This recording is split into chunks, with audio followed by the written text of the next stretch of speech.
Je že trener Uniona Olimpije Aleš Pipan. Zelo na hitro bi gospod Pipan pokomentirali tole tekmo. Najprej seveda pa iskrene čestitke za veliko zmago proti Partizanu. Ja, hvala lepa za čestitke. V bistvu lahko rečem, da smo nocoj nekako nadigrali Partizan, bili boljši v vseh elementih košarkarske igre. Dobro igrajo obrambo, zaustavili njihov koncept, njihove najnevarnejše igralce, najnevarnejše strelce.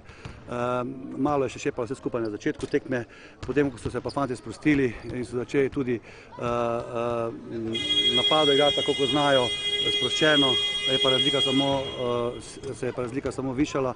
Na koncu čestitke fantom, res lepa predstava. Mislim, da so tudi vsi, ki so prišli nocoj v stolice, lahko uživali v lepi košarki. Ja, ravno tisto bistvo, po katerega pridejo gledalci, tudi atraktivne poteze so bili del igre. Najbrž so se igralci sprostili v nadaljevanju in zato je prišlo tudi do tega. Dobro, v bistvu vse skupaj je bilo plod agresivne igre v obrambi. Nismo dovolili nekako prenosa žoge Partizanu, nismo dovolili, da sploh razvije svojo igro, svojo filozofijo.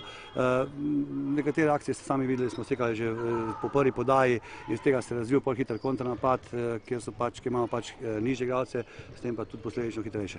Za konec še, zdaj vas čaka obračun v Evrokupu tule v Stožicah, ki pa bo na nek način drugačen zaradi prazne dvorane. Par besed še o tej tekmi, ki prihaja. No, nažalost, res Khimki mogoče najboljša ekipa v naši skupini, po mojem tudi prvi favorit tega Ulebovega tekmovanja. Nažalost pred prazno dvorano, ampak tako je. Nas, trenerje in pa igralce, v bistvu niti ne sme zanimati, ali je polna dvorana ali je prazna dvorana.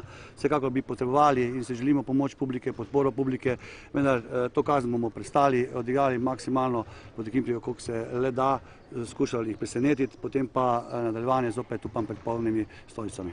Najlepša hvala in še enkrat čestitke. Hvala lepa.